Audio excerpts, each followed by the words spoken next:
Las palabras del cuerpo, especial de la Feria Internacional del Libro de Bogotá 2025. Hoy en la HJCK estoy con una amiga de la casa, una invitada muy especial a la que hemos tenido en nuestros micrófonos repetidas veces, pero no nos cansamos de hablar con ella. Estoy aquí con la escritora colombiana Laura Restrepo. Laura, bienvenida de nuevo a la HJCK. María Alejandra, encantada de estar aquí de nuevo. Qué maravilla, toda la energía que se le ponga a la HJCK es ganancia para el país y para todos nosotros los que la escuchamos de toda la vida. Ay, muchas gracias, Laura. Tú ya eres, como lo dije, amiga de la casa, muy bien recibida y por supuesto una de las escritoras más importantes de nuestro país. Y pues ahora vienes presentando esta nueva novela tuya, Soy la daga y soy la herida, acerca de un verdugo que me parece, aparte que tiene pues no es spoiler ni nada, lo pueden ver en todo lado, pero que su nombre artístico, digámoslo así, es Misericordia Dagger. Pues Laura, ¿cómo llegas tú a esta historia? ¿Cómo decides escribir sobre el verdugo y sobre esta pregunta de pues esta imagen del verdugo, de la muerte y pues de quién mata al verdugo, ¿no? Como ese juego también entre estos elementos. Pues mira, esta novela fue escrita como en medio de la angustia permanente que era ver el genocidio de Gaza, ¿cierto? Allá tratamos de ir con mi hijo, invitados por Médicos Sin Fronteras. No pudimos entrar porque tampoco las organizaciones humanitarias pudieron entrar, pero estuvimos en los alrededores. Entonces es un tema que yo he escrito artículos al respecto. Yo creo que el genocidio es un estigma que tenemos los de esta generación, es nuestra marca generacional. Nosotros hemos sido testigos presenciales de una cosa de un crimen de crímenes como es el genocidio. Y todo el tiempo, en medio de la agonía, y oyendo hablar y diciéndome a mí misma con qué impotencia nos enfrentamos a esto, qué podemos hacer, cómo lo enfrentamos, nos sentimos tan poquitica cosa frente a esos enormes poderes de una avaricia infinita y de una prepotencia sin límite que lo está propiciando este proceso de deshumanización del mundo que podemos hacer. En un encuentro con intelectuales y escritores de Puerto Rico que se juntaron, y eso fue hace un año, y la pregunta de ellos era ¿qué podemos hacer ante el genocidio? ¿Qué puede hacer el ser humano común y corriente ante el genocidio? Y la respuesta que salió de esa reunión fue: por lo pronto podemos nombrarlo, porque el silencio es el otro oprobio que está cayendo sobre el pueblo palestino. No solo lo ejecutan y lo desplazan y lo sacan y lo masacran, sino que además callan lo que se está pasando. Los medios silencian lo que está pasando. Y en muchos círculos no se puede hablar de Gaza, porque entonces queda uno mal, porque se descoloca, porque siembra la inquietud, la incomodidad de la gente que oye, ¿cómo es posible esto? Entonces, en esa reunión allá en Puerto Rico, que es un país que vuela, extraordinaria la inteligencia ya de ese país, cómo está despierta, ¿no? Empezar por nombrarlo, darnos a la tarea. Va uno a la reunión con sus tías conservadoras, dice, en Gaza hay un genocidio, nombrarlo, ya no más con nombrarlo, es un principio de romper ese silencio encubridor sobre un crimen tan atroz. Entonces, desde el principio es, bueno, artículos, está bien, reportajes también hice. ¿Cómo lo pones en literatura? Entonces, ¿por qué preguntas tú por qué Misericordia Dagger, que ya de por sí es un verdugo, es decir, ya es un tipo que ejecuta la muerte? Porque me interesaba mucho, digamos, no juzgar el genocidio a partir de la absoluta verdad, que hoy en día además está tan borrosa, ¿cierto? ¿Dónde está lo bueno? Es difícil en medio de esta avalancha de lo inhumano que está predominando por todos lados. Pero me llama la atención cómo la democracia se devora a sí misma porque acaba con sus propias pautas.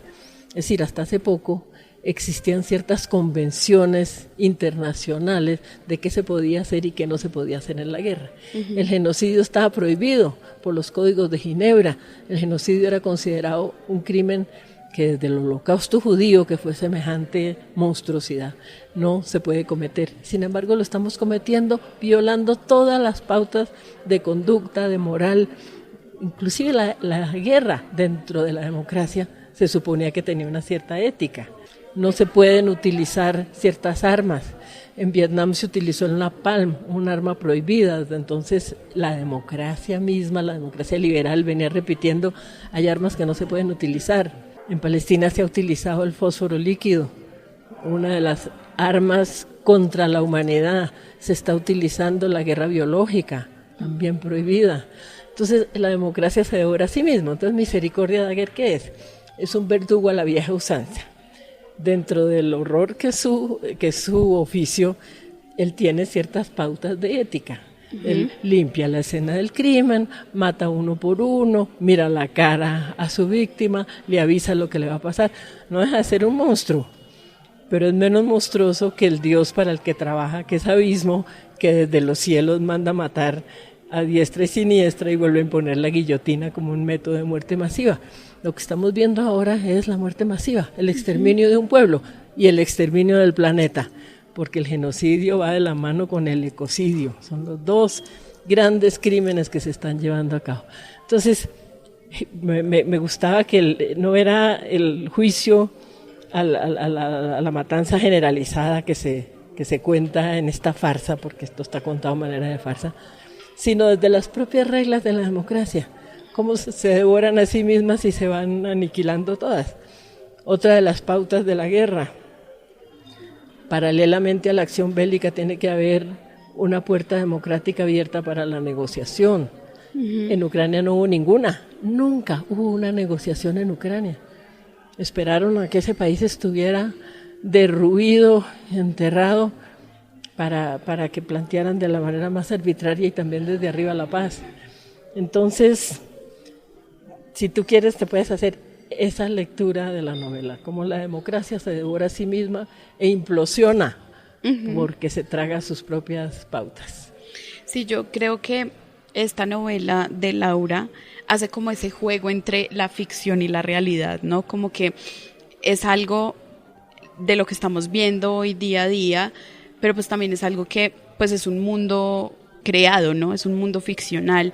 ¿Cómo es, Laura, también pues llevar la realidad a la ficción? ¿Eso sucede en la literatura? ¿Es simplemente ficción a veces como por escapar de la realidad, que dicen que a veces pues eso funciona, o todo tiene que ver con la realidad, todo tiene que ver con lo que estamos viviendo? Mira, yo creo que la fantasía vale por sí misma, pero vale también como una herramienta más para explorar la realidad. Lo que hay aquí pues es una apuesta arriesgada, que a través de un relato totalmente fantástico, es decir, hay un verdugo que se llama Misericordia Daguerre y hay un Dios todopoderoso y absolutamente cruel que se llama Abismo, para quien Misericordia Daguerre trabaja.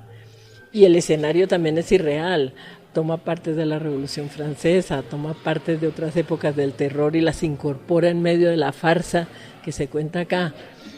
Pero, ¿cómo hablas del genocidio? Piedad Bonet tiene ese libro fantástico sobre el secuestro de un hijo, ese libro maravilloso, además Lo que no tiene nombre. El genocidio tampoco tiene nombre. ¿Cómo hablas de eso? Había que inventarse una manera. Y yo pensé, acuérdate de esa novela maravillosa de Humberto Eco, que es El nombre de la rosa, donde el libro prohibido, el que causa los envenenamientos y las muertes, porque quieren taparlo, es precisamente la comedia, porque el humor está al alcance nuestro contra el autoritarismo, contra lo despiadado del poder absoluto. Entonces pensé, hay que hacer una farsa, y Misericordia tiene que ser un personaje muy pop, como sacado un poco de novela gráfica, muy visual, de frases muy cortas, con un lenguaje todo engolado, y al mismo tiempo tiene que ser un vehículo que nos lleve a mirar la realidad, ante la cual, pues ante el horror tiendes a cerrar los ojos. ¿Cómo hacer de Misericordia? Misericordia es un poco un payaso, es un verdugo y es atroz su oficio, pero a mí me hacía reír cuando yo lo escribía, porque dice cada barrabasada y es como tan solemne y tan engolado en un oficio, parece como un maître de hotel de 5 estrellas, y al mismo tiempo tiene semejante oficio tan espantoso. Entonces se me hace una farsa, es como lo que está en mi mano, y una farsa colocada en un terreno fantástico. A ver qué pasa. Y creo que funciona muy bien, Laura. Creo que también Como tú lo mencionabas, al horror siempre nos alejamos y cerramos los ojos, como que no nos gusta escuchar la palabra genocidio, no nos gusta escuchar la palabra asesinato, no nos gusta ver sangre, no sabiendo que estamos en un país y en un mundo en este momento que estamos rodeados de ríos de sangre. Que claro, es muy triste y todo el tiempo en las noticias vemos cosas, vemos secuestros, vemos asesinatos, vemos todo esto, pero pues también creo que este libro funciona como una manera de pues entrar en el horror de una manera divertida un poco, porque pues nos reímos con el personaje, pero pues también creo que es importante nombrar lo horrible. Es necesario. Mira lo que pasó con la escombrera aquí en este país. La escombrera es el non plus ultra del horror, que es tapado, que es escondido, que es sepultado para que no se vea, para que no se mencione. Y de pronto un grafiti tachado por la autoridad y vuelto a pintar y tachado de nuevo y vuelto a pintar se vuelve una consigna nacional. Hoy en día no hay pueblo ni ciudad colombiana donde tú no veas las cuchas tenían razón. Entonces las palabras vuelven a mencionar el horror aflora a la superficie a través de las palabras que son la conciencia de un pueblo, que se atreve a mirarlo para que se acabe. Es que no se nombra el horror para perpetuarlo, se silencia el horror para perpetuarlo. La palabra lo que hace es destapar para que la humanidad se rebele contra el terror. Entonces sí, hay que buscar manera. Los grafiteros de las cuchas tenían razón, encontraron la manera y estremecieron al país a través de la palabra.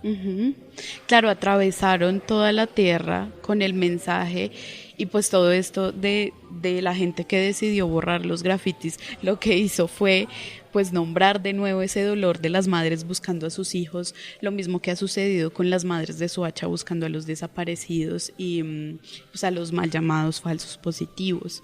Creo que, y también mencionas la escombrera en el libro, que me parece pues que es una forma también de hacer alusión a lo que sucedió en Medellín y hay un aspecto muy importante, Laura, en este libro que me gustaría hablar y es esto del acéfalo, como esta imagen que tiene Misericordia tatuada en la espalda, pero que nadie puede ver ni él mismo, pues cómo fue también crear eso, porque a mí me parece que es un poco, pues que es un personaje de la novela, que funciona también como pues como ese que juzga, ese que ve, pero no ve porque no tiene cabeza, que tiene el Sagrado Corazón en una mano, si se quiere pues ver así, ¿no? Entonces, ¿cómo fue crear también al acéfalo?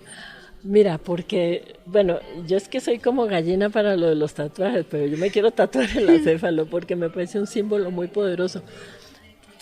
Yo leo mucho a Bataille, a George Bataille, que era filósofo del erotismo y un personaje fenomenal en el mundo de la cultura, pero al mismo tiempo también un hombre que tuvo que vivir el surgimiento del nazismo y las antesalas de la Segunda Guerra Mundial con todo su poderosísimo y aterrador espectro de muerte y de destrucción.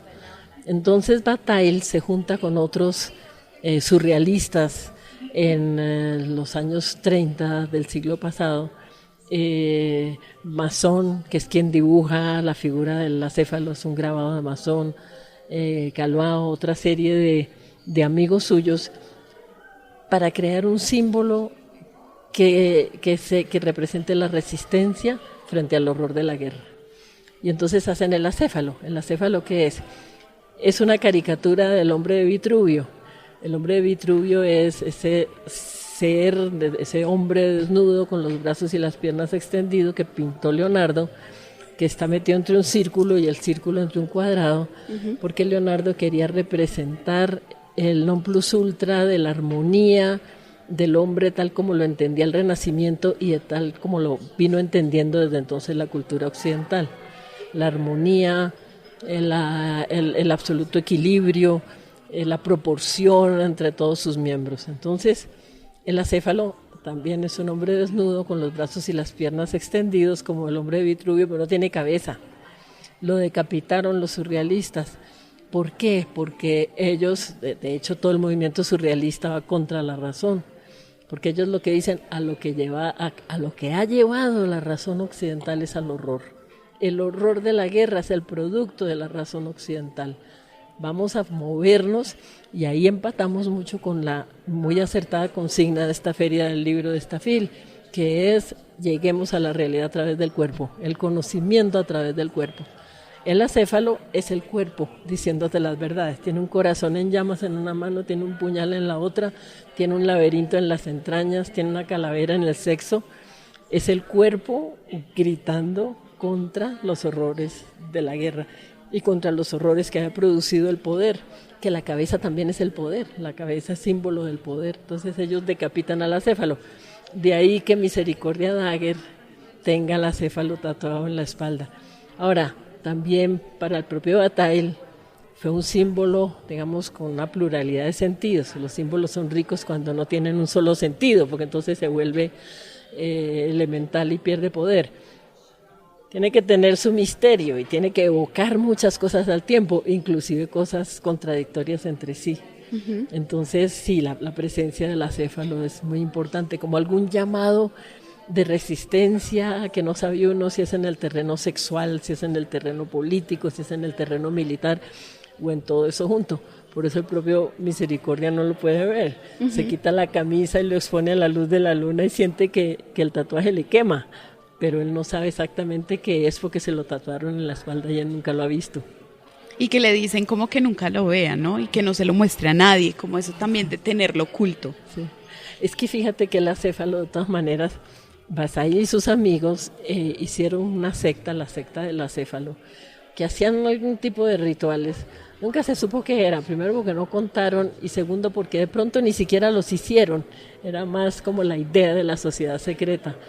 Pero entonces el símbolo es un símbolo libertario y al mismo tiempo es un símbolo misterioso, oscuro, de múltiples sentidos.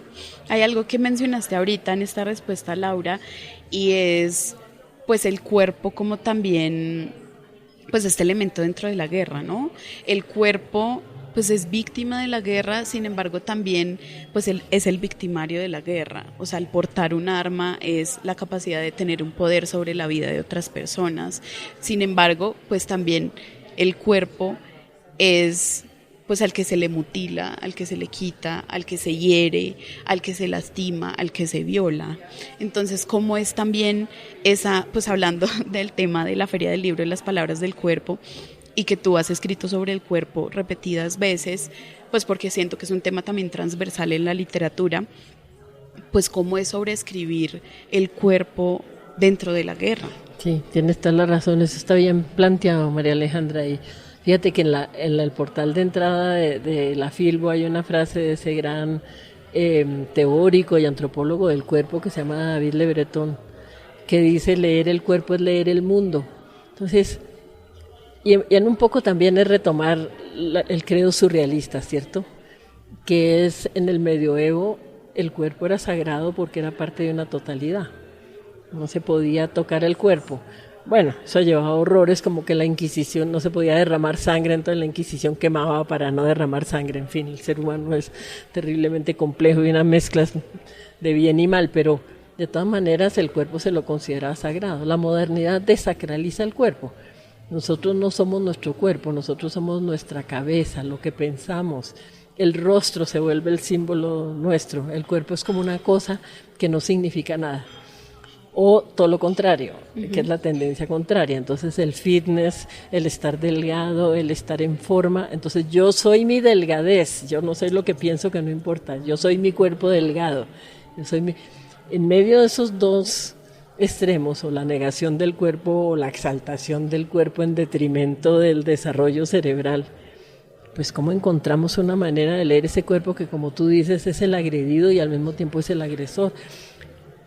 Un genocidio, el terreno, el campo de juego del genocidio es el cuerpo, es el exterminio de muchas cosas, de una cultura, de una religión, de un derecho, pero también es el exterminio de los cuerpos, borrar los cuerpos, expulsar los cuerpos. También, como tú dices, el agresor tiene una fisicalidad, que son las armas que utiliza. El arma es la extensión del brazo, eso lo sabemos. Entonces, me parece, por eso también la novela es tan surrealista, es decir, la novela, el humor te ayuda a desdibujar respuestas directas, aquí no hay consignas. Juguemos en el terreno del cuerpo, hablemos de qué nos dice el cuerpo. Y Misericordia Dagger es absolutamente físico y lo que ejerce sobre sus víctimas es el acto físico de la decapitación. Como él dice, yo no mato ni por amor ni por odio. Está borrada la reflexión moral y mental de misericordia en el acto físico de la decapitación.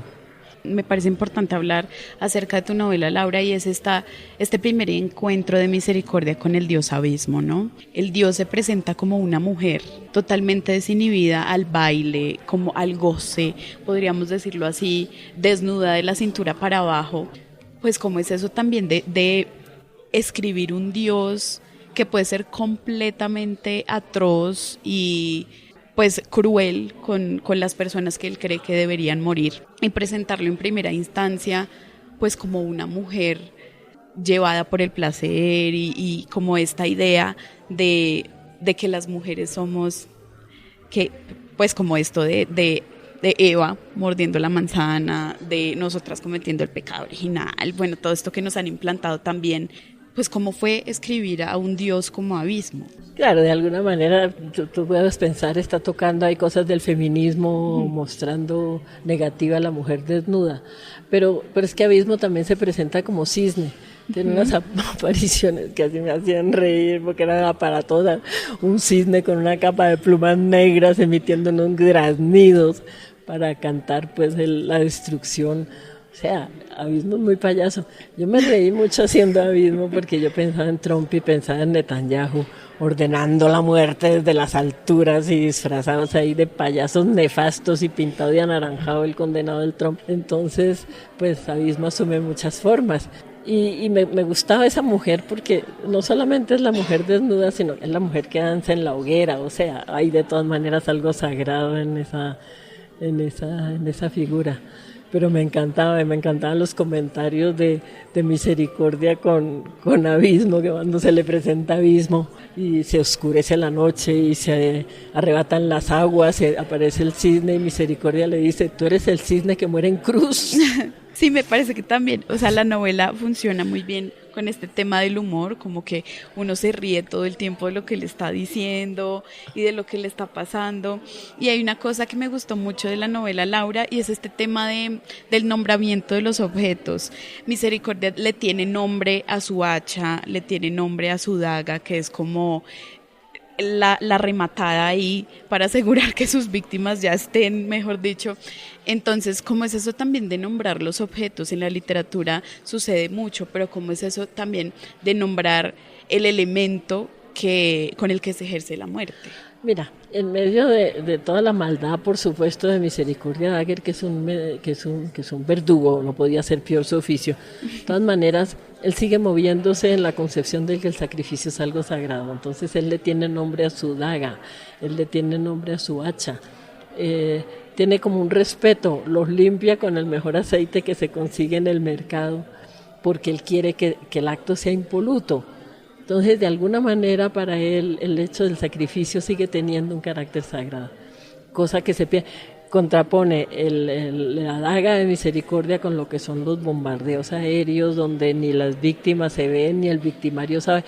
En ese tremendo video que propiciaron que se hiciera público Assange y Chelsea Manning, que se llama Collateral Murder, que es un helicóptero norteamericano que está disparando desde el aire sobre un grupo de hombres y mujeres y niños en una calle de Bagdad. Y los matan porque están caminando por ahí. Y ese video lo hizo público en buena medida a través de Assange. Y lo que muestran son los soldados del helicóptero, están como jugando un videojuego. Es decir, el gatillo, el aparato con el que están moviendo las ametralladoras se parece al joystick del videojuego. Entonces, ante esa absoluta impersonalidad y deshumanización de esos crímenes, de esos bombardeos desde el aire, indiscriminados que matan por igual nonatos, recién nacidos, niños enfermos, Misericordia detesta las armas de fuego. Y las armas punzantes son como su elemento, y les pone nombre y las ritualiza. No quiere decir para nada que yo haga una apología de la muerte por cuchillo, aterrador y toquemos no, que no toquemos madera, que no. Pero hay una diferencia, es lo que te digo, como esos criterios de la democracia liberal devorándose a sí mismos. Ya no hay ningún valor en esa destrucción desde el aire. No hay héroes, ni siquiera entre los malos hay héroes. Hay una pobre gente corroída por dentro de saber que están matando a la lata a cualquiera, animales, personas, niños, quemando la naturaleza, quemando los árboles de los olivos, destruyendo los cultivos. Entonces me gustaba la ritualidad de misericordia como una contraposición. Uh-huh. Eso también me parece importante, Laura, porque es como esa ritualidad de la muerte, como toda la preparación, es también, puede ser interpretada así, ¿no? Como, pues es su trabajo, es el trabajo de misericordia, decir y decapitar al que le mandan. Pero, pues él también tiene como un respeto hacia sus víctimas, como lo prepara todo minuciosamente, después limpia la escena del crimen para que quede espléndida, y pues ese también, pues como es escribir la ritualidad de la muerte, porque creo que en un país como este estamos acostumbrados todo el tiempo a hablar sobre la muerte, ¿no?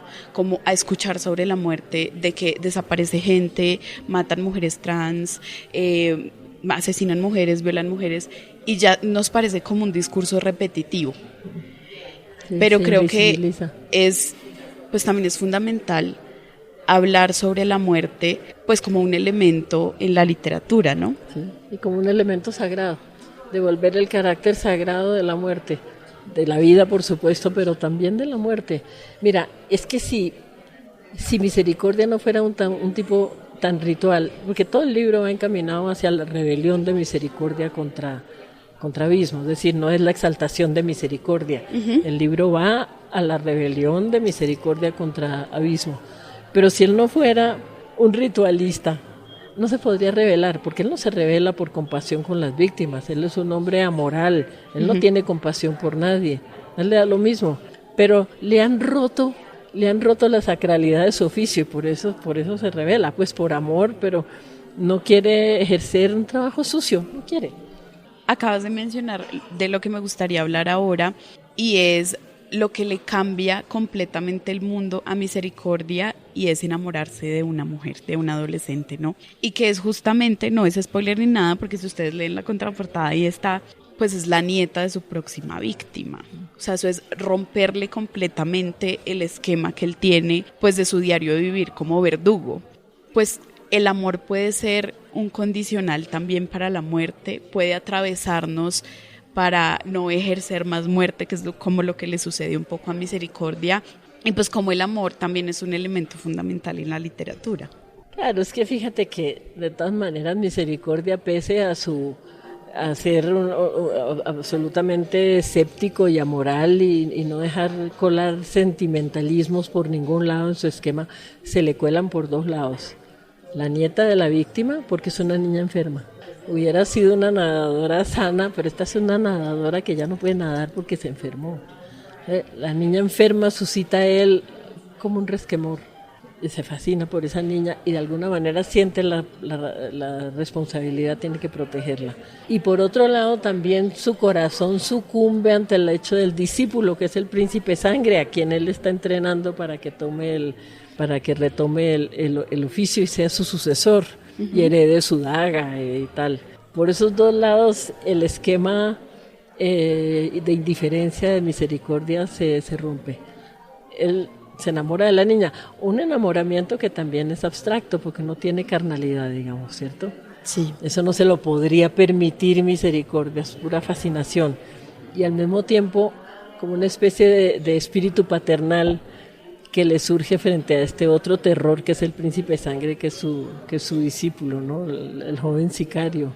Entonces, yo creo que es como constante en todas mis novelas, esos instantes de amor, porque tampoco pues es el amor eterno, ni el matrimonio, momentos en que el otro aparece ante ti, se rompe el egoísmo y el otro cobra significado y cobra presencia. Esos momentos como la derrota de la muerte. La derrota de la muerte entendida como la indiferencia ante el otro. Yo creo que en todas mis novelas ese proceso aparece, como ese instante de revelación donde el amor es solidaridad o el amor es empatía y se quiebra esa ritualidad implacable de la muerte. Pues eso me parece muy poderoso, Laura, porque sí creo que pues hay un elemento fundamental en todo lo que vivimos y en lo que vemos y como lo hemos mencionado en esta entrevista, pues esto del genocidio y de los horrores que causa el genocidio y pues esto absurdo que está sucediendo en el mundo. Y pues es eso, ¿no? Como el amor, la empatía, el hecho de poder pues tener esa sensibilidad para decir lo que está sucediendo es completamente incorrecto. O sea, esto no debería pasar, porque claro, todas estas reglas y todo este movimiento de guerra y de muerte, pues ha sido también una deshumanización del ser humano, ¿no? Absoluta, que además es mucho más generalizada de lo que vemos. Todo el gobierno Trump y la anuencia de los gobiernos europeos, no nos hablemos paja, Europa no ha movido un dedo para impedir lo que está pasando, al contrario, los gobiernos europeos han sido partícipes, le han dado el abracito a los genocidas, entonces es más generalizado. Y los condenados a muerte no solamente son los pueblos que están siendo y que serán sometidos a genocidio, porque ya la idea de que si tienen yo les quito y la gente me sobra yo la borro. La supresión de los servicios de salud. Mira, el australiano que se suponía que era el non plus ultra de la medicina social colapsó, porque los gobiernos necesitan esa plata para armamentismo, se están desarmando. La supresión de toda la investigación sobre las enfermedades. Todo eso es condenar gente a la muerte. Los programas sobre el SIDA, ya cancelados por el señor Trump, son millones de personas que van a morir de SIDA. El COVID no fue un asunto pasajero, es decir, el COVID va a volver, no sabemos cuáles serán sus fórmulas, y sin embargo se han eliminado todos los laboratorios y todos los científicos que estaban investigando sobre cómo prevenir o por lo menos cómo enfrentar esa certeza que será el advenimiento de nuevas plagas. Entonces es como que están condenando a la humanidad en función del capital, ¿cierto? Entonces estos millonarios, estos abismos que ahora nos gobiernan, lo que quieren es tener plata. Si tengo que eliminar a la humanidad en el camino, la elimino, a mí no me importa. Yo pongo robots ahí que hagan el trabajo y mando al muere a todos esos trabajadores que se van a quedar por fuera. Y entonces ya tienes tu banco, no es que no hagas colas, ahora todo lo puedes hacer online, sí, la pobre gente que estaba ahí trabajando en los bancos para afuera. Entonces es un proceso tan generalizado, fomentado por el capital y por la acumulación brutal de capital, donde la gente no sirve, la gente estorba. Ahora, no todas. A mí me gusta mucho el término acuñado por ese gran filósofo italiano que es Giorgio Agamben, que es Homo Sacer, hombre sagrado. El hombre sagrado para él es el hombre que destinan a desaparecer. Mira, hay unos humanos que merecen vivir, que merecen tener una casa, un carro, una educación, que merecen vivir en un suburbio seguro, y hay otros hombres y otras mujeres que están para la muerte. Su muerte está presupuestada por el dirigente de turno. Entonces en Sudán, no mandemos ayuda humanitaria en Sudán, qué perdedera de plata, que los sudaneses se mueran, está presupuestado como estuvo presupuestado y sigue estando que se mueran los palestinos. Y nosotros los latinoamericanos siempre hemos sido en ese sentido homo sacer. Si hay que hacer una guerra contra la droga, que es la gran patraña del siglo, y se tienen que morir 1 millón de latinoamericanos, que se mueran. No vamos a parar este desplome de las instituciones que ha implicado la guerra contra la droga. Entonces, ¿qué va a seguir? ¿Qué va a seguir, María Alejandra, después de Gaza? ¿Qué es lo que viene? Si Gaza pasa impune, si nosotros nos callamos y lo dejamos pasar y dejamos que el silencio lo encubra, ¿qué sigue? ¿Quién sigue? ¿Cuál es el siguiente pueblo que va a desaparecer? Eso que dices es tremendo, Laura, porque sí creo que, y retomo lo que decíamos al principio de la entrevista, que es fundamental nombrar el horror. O sea, si nos quedamos en silencio, pues nada va a pasar. O sea, es fundamental que hablemos del horror, que hablemos de la muerte, que hablemos del genocidio, que hablemos de los asesinos, porque entonces, pues ¿qué va a suceder? Va a quedar impune. Y claro, uno se siente impotente del hecho de no poder hacer nada, entre comillas, y era lo que tú mencionabas de que decían estos escritores en Puerto Rico, ¿no? pues lo único que podemos hacer es hablar del horror. Nombrémoslo. ¿Quieren que lo callemos? Pues vamos a nombrarlo. ¿Ante quién? No, ante mi tía que no cree en eso. ¿Sabe qué, tía? Están matando a la gente, están matando a los niños en Gaza. ¡Ay, no, no diga! ¿Para qué? Fomenta el horror. Mira, yo creo que una reflexión interesante que nos sale aquí a las dos.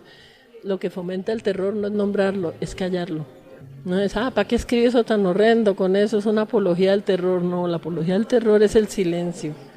Y fíjate que yo creo que hay una cosa con la novela que también yo me propuse aquí. La novela en general se ha convertido en un género muy políticamente correcto. Entonces la novela tiene que moverse dentro de unos límites, no perturbar demasiado la sensibilidad del lector, porque entonces no vendes. Yo pienso que un género en el que yo empiezo a incursionar ahí, como llevada por mi hijo, que es el que sabe de eso, que es la novela gráfica, es mucho más libre en ese sentido. Se meten en terrenos del oscuro, del lado humano, con mucha más desparpajo y con menos...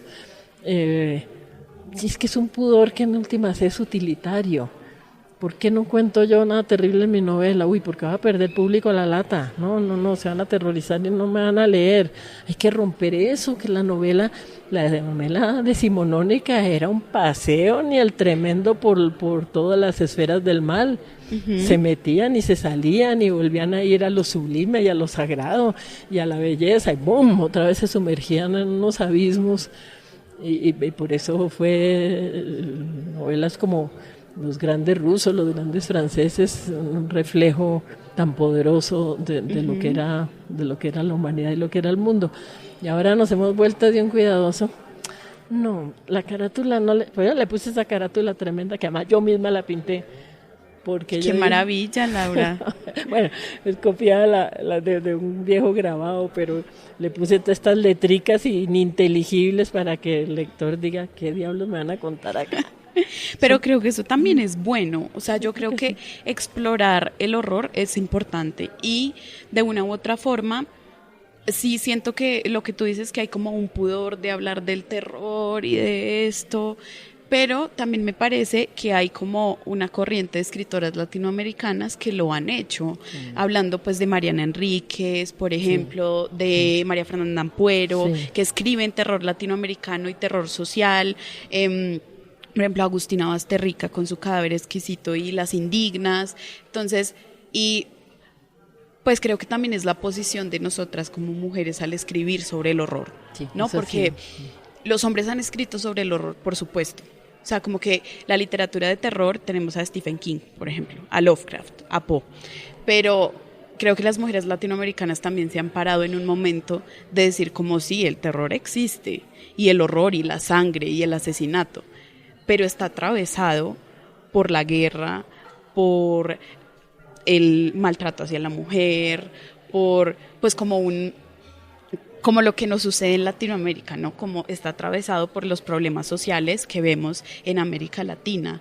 Pues como fue también eso de escribir, ya estamos nosotras acá, es haciendo una conversación sobre los temas que nos atraviesan, pues porque es fundamental hablar de horror, eso ya lo sabemos y lo tenemos clarísimo.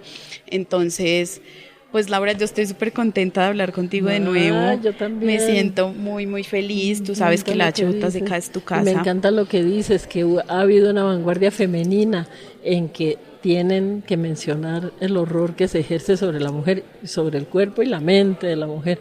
Ellas han sido una vanguardia en ese sentido. Además, así para terminar, es que hay un horror que sí está permitido, que es el de las series y las películas norteamericanas. Es el horror que ejerce el bueno sobre el malo, siendo los malos obviamente nosotros, ¿cierto? Y todo lo que se nos parece. Pero Rambo puede salir y matar al que se le da la gana, y puede degollar y puede colgar, y los G.I. Joes, ese es un horror permitido. Ese horror no espanta a nadie, porque es el bueno que lo ejerce sobre el malo.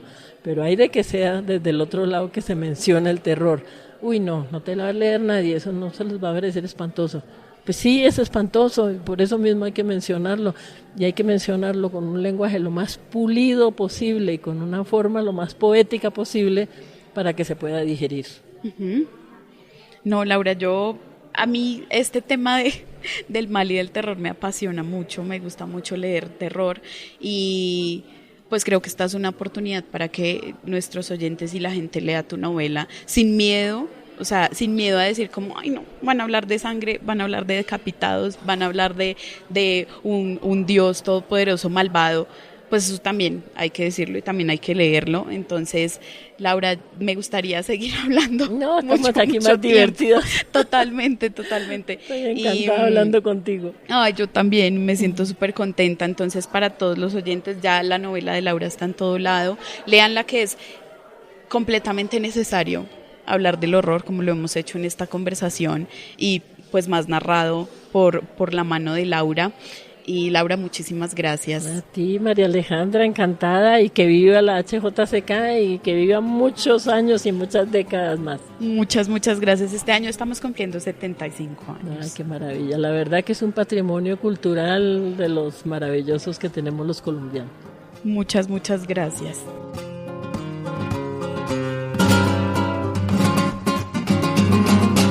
Este espacio hace parte de Las Palabras del Cuerpo, especial de la Feria Internacional del Libro de Bogotá 2025 en la HJCK, El Arte de Escuchar.